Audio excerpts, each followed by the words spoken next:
And as I was thinking this week, this is kind of how I summarized it. So this is kind of the summary of where we're going to go in the next few minutes ahead. And I promise I can actually fit this into the time frame. The story of Jesus' death, burial, and resurrection assures us that there is no person, no individual's past, no present struggle that God cannot transform.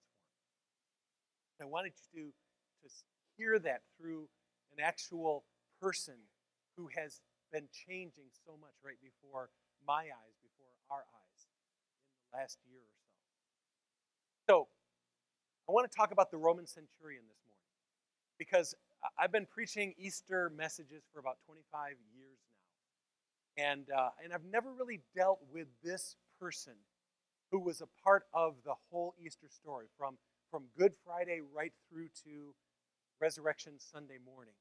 Because I wanted to pick somebody who, man, it was just an unlikely character to be touched by, to be changed or transformed by Jesus, who he said he was, what he did, even how he died, and then what was known about him undeniably circulated around the community afterwards. And I think this Roman centurion is pretty unlikely. I'll just point out a couple of reasons why. First is because of his upbringing. He grows up in a very secular society. The Roman culture was incredibly secular. It was brutal. It was sensual. They had gods, quote unquote, but it was a polytheistic society, and gods were whatever you wanted them to be, basically.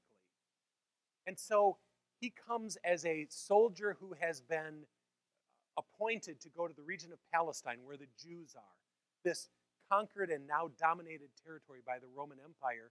And he goes there and he hears people talking about their patriarchs, Abraham and Isaac and Jacob and Moses and all of those stories. And those stories mean nothing to him. He didn't have parents who told him stories about God and what God had done for him. He didn't have parents that prayed bedtime prayers with him. And they start to talk about the prophets and what the prophets said was going to happen.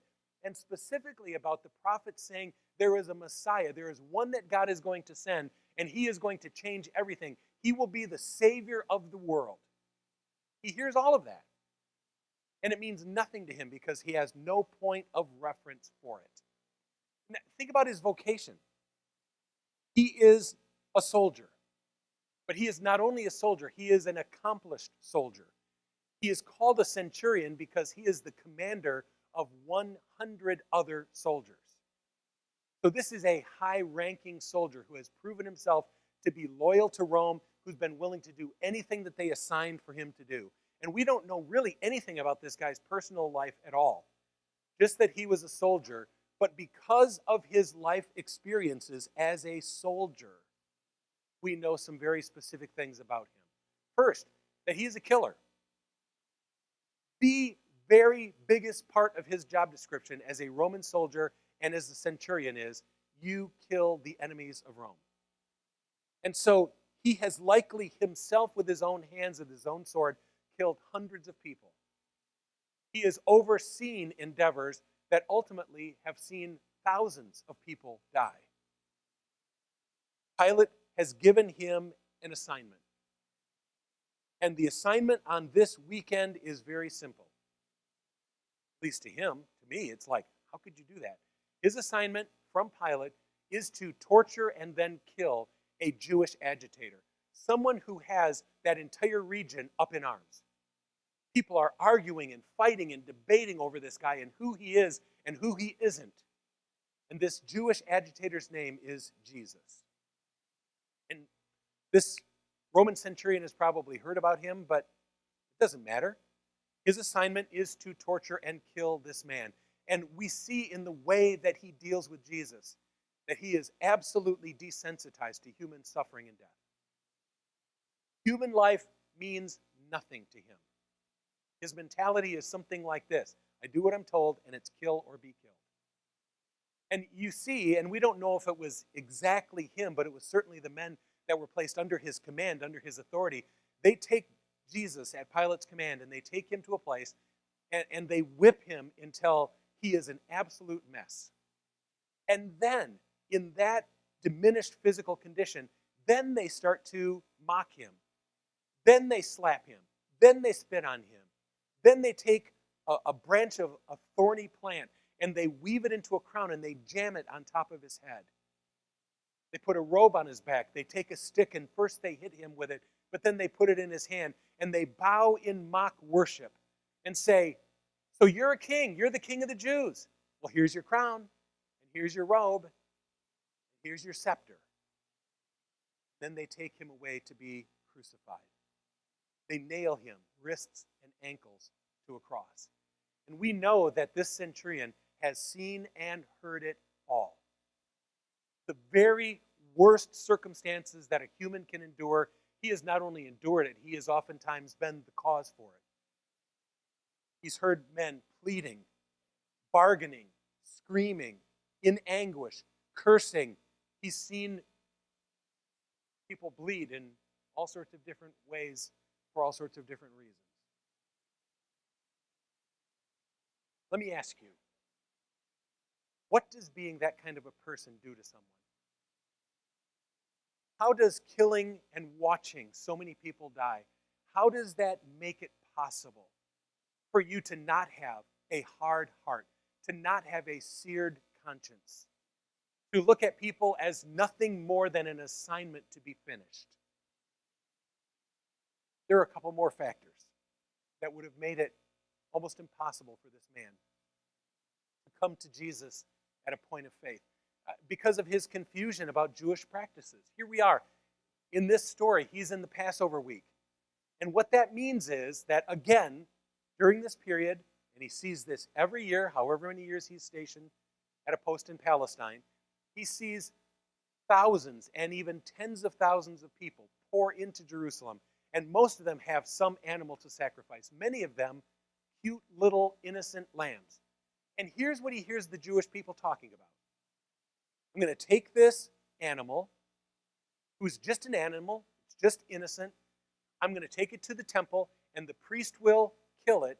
And in the process of killing it and shedding its blood, it will satisfy God and atone for my sin, pay for my sin. To a Roman who is living just a practical, nitty-gritty life that makes no sense whatsoever. And so the Jewish practices are quite honestly a turnoff. Just like for many of you, you come to church on Easter, and we're so glad that you're here, but you look at what we talk about, you listen to what we sing about, and you go, not mad about it, but I'm kind of confused by it. It doesn't make any sense that you spend so much time talking about a cross and then a grave and then a resurrection. Okay, I don't get it. And living in that region, he would have had a prejudice, a disrespect for God's people. Because God's people are known to be proud and stubborn and arrogant. They think they're the only ones that are right. It doesn't sound at all like how culture views the church, the Christian church sometimes, does it? But there's bad blood between the Jews and the Romans.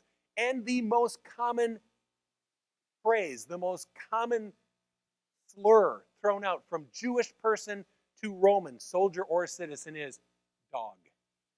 You're a dog. You're a Gentile dog. And so he has seen and he's experienced all of this disrespect. So when you're told to kill another agitator, you're told to kill another Jewish troublemaker, it does not bother you one bit. Maybe you've heard some of the talk and the rumors about this Jesus, about who he is, about what he did. And you can believe that he was probably a great teacher, that he was probably a really decent man who didn't deserve what's happening to him. That's none of your business. That's not up to you. Follow assignment, you follow orders, or you yourself are killed. So to him, Jesus was just that, just another assignment. So he will do what he has been commanded to do. He will do what he has done dozens, if not hundreds of times. And I think the tendency would have been to just sort of shut his mind off, to shut his heart off even more, to just do it and not pay attention. But there was something about this assignment that was different. There was something about Jesus' death that got his attention. Something different in who Jesus was, something different in how Jesus reacted, something different about how Jesus died. There were a few things. First, it had to be obvious to him that Jesus was willing to die. Jesus' willingness to suffer and die. If you read through the gospel accounts, Matthew, Mark, Luke, and John, of this last few days of Jesus' life, but especially the Good Friday account, what you see is Jesus not defending himself in any way. He's being accused. He does not open his mouth. He's being questioned. He remains silent. There is no indication that he fought back at all. In fact, the things that could have made the circumstance easier for him, he refused. Like this, Mark 15. This stood out to me this week. Verses 22 and 23. This is when they're taking Jesus to the cross. They brought him to the place called Golgotha, which means place of the skull, and they offered him wine drugged with myrrh. This was a narcotic. As cruel and heartless and brutal as the Romans were, they at least cared about the fact that these people are going to go through something that is incredibly, incredibly painful, and they were willing to help them take the edge off. And this narcotic, this sedative that would have helped Jesus endure the cross better, he said, no. I'm here to drink the full cup of God's wrath that I've agreed to take upon myself. God's wrath against sin. I will take it all. I'll drink the entire cup. It's interesting, in the Garden of Gethsemane, he said, Father, can this cup of your wrath, is there any way that it can pass from me? And the answer was no. So he takes the full cup. I think there had to be a sense in which Jesus could have opted out of the cross at any point in time if he had wanted to. The conversations that Jesus had with people prior to the cross made that very clear. For example, John 10, verse 18. Jesus said very clearly, no one can take my life from me. I sacrifice it voluntarily. If that is your understanding, if that's your mindset, you know you can say no, but you refuse to. Don't you think that comes out somehow in your persona, your attitude? Or I have the authority to lay it down when I want to and also to take it up again, for this is what my Father has commanded. One more thing, and this is spoken in the Garden of Gethsemane, when he's being betrayed, and they're saying, Jesus, you've got to stop this. Just say the right thing, do the right thing, bring down judgment, whatever it takes to make this end. He said, do you think I cannot call on my Father, and he will at once put at my disposal more than 12 legions of angels? Jesus said, if I just say the word, 72,000, more than 72,000 angels will come and rescue me from this. 72,000 plus angels sit on the edge of heaven. And with every crack of the whip, with every strike of his face, with every drop of blood, with every groan of agony, the angels grow more tense and go, Jesus, say the word. Just say the word, and we will come and put an end to this. And the word never comes. He will not opt out of the plan. There will be no shortcuts. A couple of other things that this centurion who was right there at the cross would have noticed. He would have noticed Jesus' compassion for the others being crucified. That in spite of the fact that they begin by mocking him, Jesus offers compassion and even paradise to one of the convicts who's crucified next to him. How can somebody who's being tortured like this have that sort of awareness, have that sort of compassion? Or Jesus' tenderness for his mother and her suffering. I mean, she's in emotional agony. This is her son on the cross. She knows how innocent he is. She knows how undeserving all of this is. But she, in her brokenness, hears Jesus from the cross say, John, take care of my mother as if she was your very own. And the Roman centurion is going, who has that kind of tenderness towards someone else, for someone else, when they are in that kind of agony? Of course, there was the earthquake and the darkness. As this is happening, there are 3 hours of darkness. There's an earthquake. All of these natural, physical things are happening, but I don't think that's really the point. because a lot of people experience the darkness. A lot of people experience the earthquake. Some very religious people experience those things, and we're not really affected by them that much. But it's a piece of the puzzle. Here's the thing I think that made all the difference in the world. The most startling thing to this Roman centurion, who has heard many people from the cross pray, who has heard many men from the cross call on God to do all sorts of things, to judge these people. God, end this. God, please take me now. God, please send those people to hell. All kinds of prayers he's heard. And he hears Jesus clear his throat and begin to pray. And he says, Father, forgive them. I don't care how hard you are, how cold you are, how far you've gone, how many terrible things you've done. When you hear the Son of God from the cross say, Father, forgive them.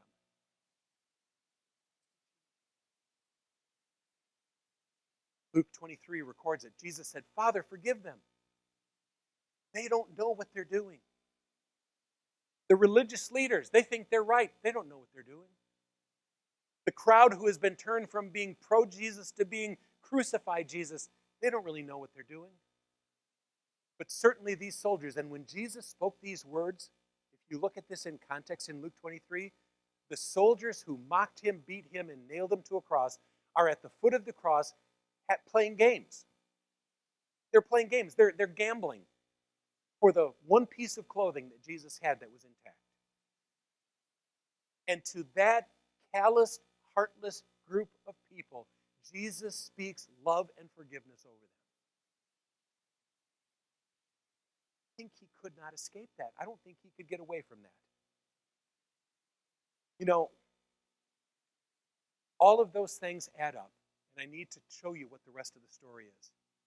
Because if that happens, if you are that man, if you are in that position where you've done something that horrible, and you hear this person that you've treated so badly speak forgiveness over you, what does that do to you? Well, in his case, it caused him to come to a conclusion, and this is his conclusion. This man really was the Son of God. This is that hardened Roman centurion's conclusion. Looking at how Jesus endured the torture and how Jesus died, this man really was the Son of God. When the centurion, the leader of all of this, who stood there in front of the cross, saw how Jesus died, he said, surely this man was the Son of God. And took it the next step. And he worshiped God as best he could. And as Jody said, it's like, I don't know what to do. I don't know what to say, but God, I'm opening the door. I'm willing. I'm trying to understand this.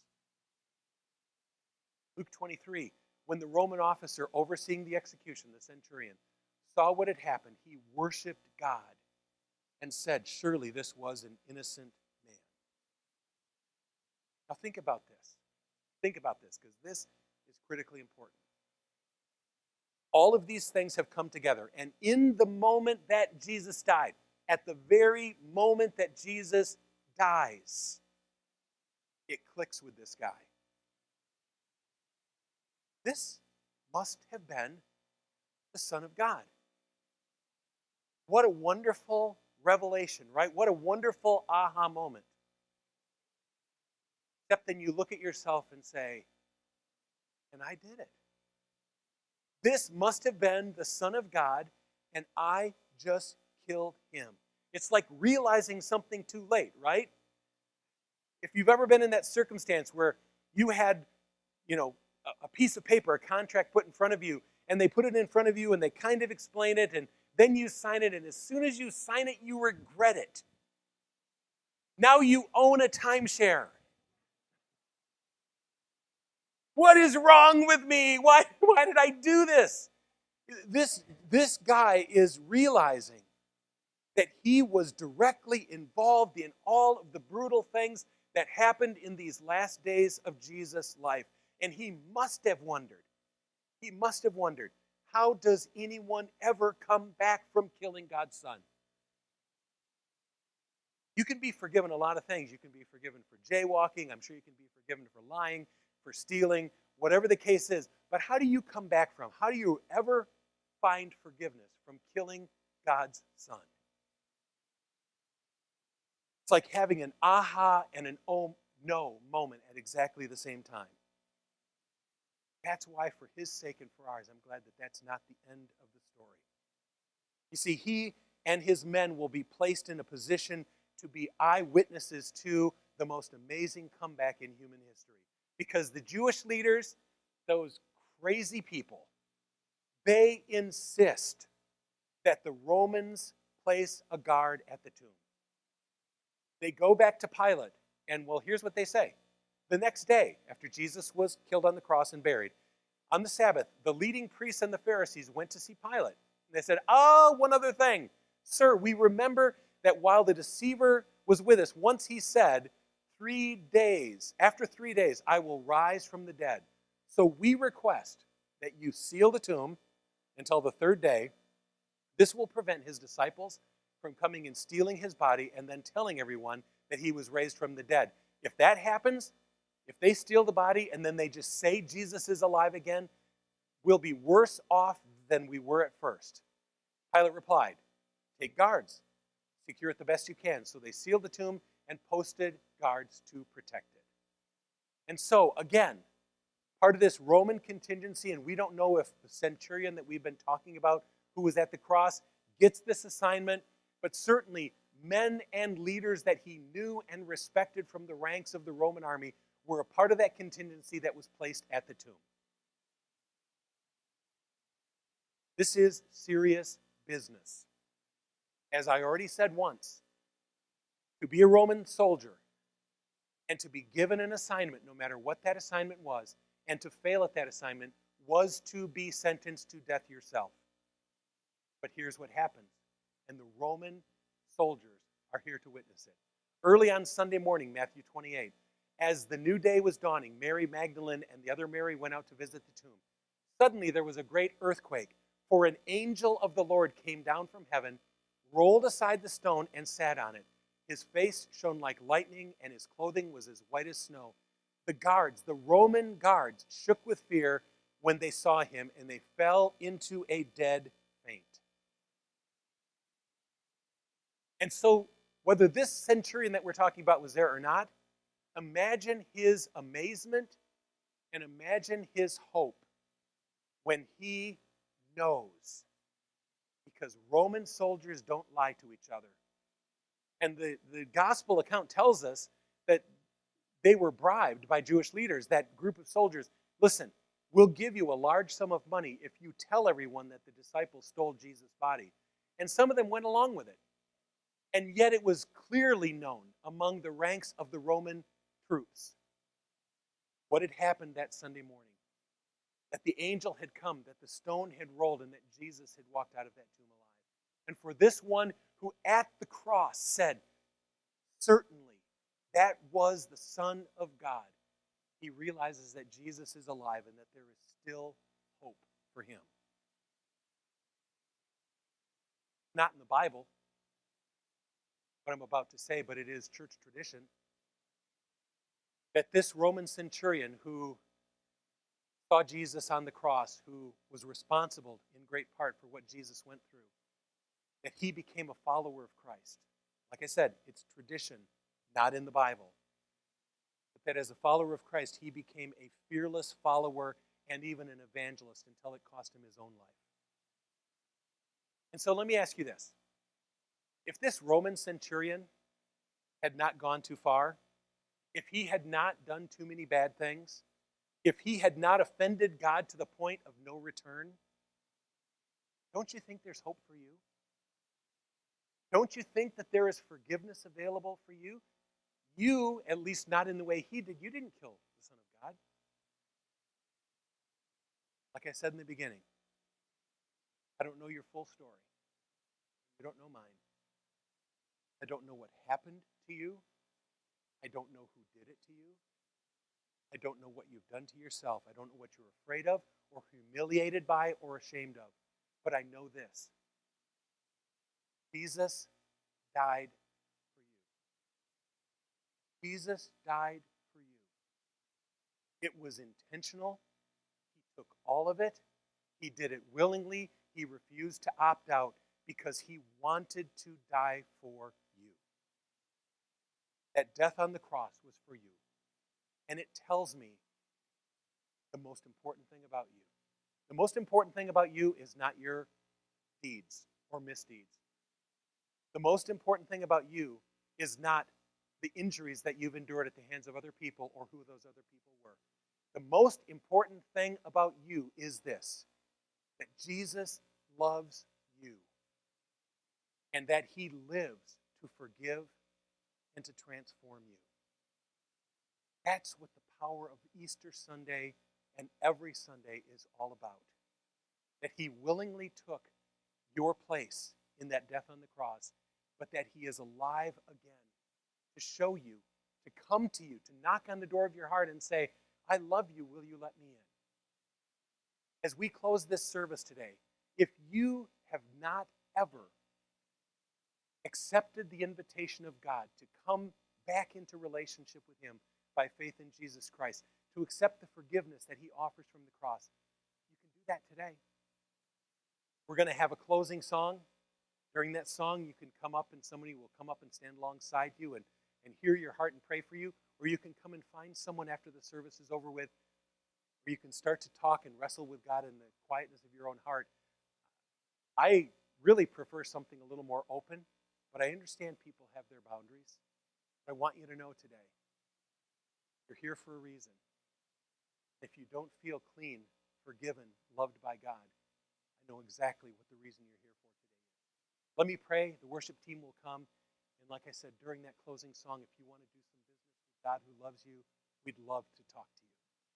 Father, thank you for the way that you took even this hardened man with all of the horrible things that were a part of his life and how you showed him through the life, through the willingness, through the sacrifice of Jesus, that Jesus was exactly who he had claimed to be, Son of God, the Savior of the world. Today, Father, if you're drawing men and women and young people to yourself, I pray that they would have the courage to open the door of their heart like Jody talked about and just say, God, will you come in? God, will you forgive me? Will you give me a new life? Something amazing would begin today, right now. Father, thank you for being at work in this service, for all the things that we've said, all the things that we've sung.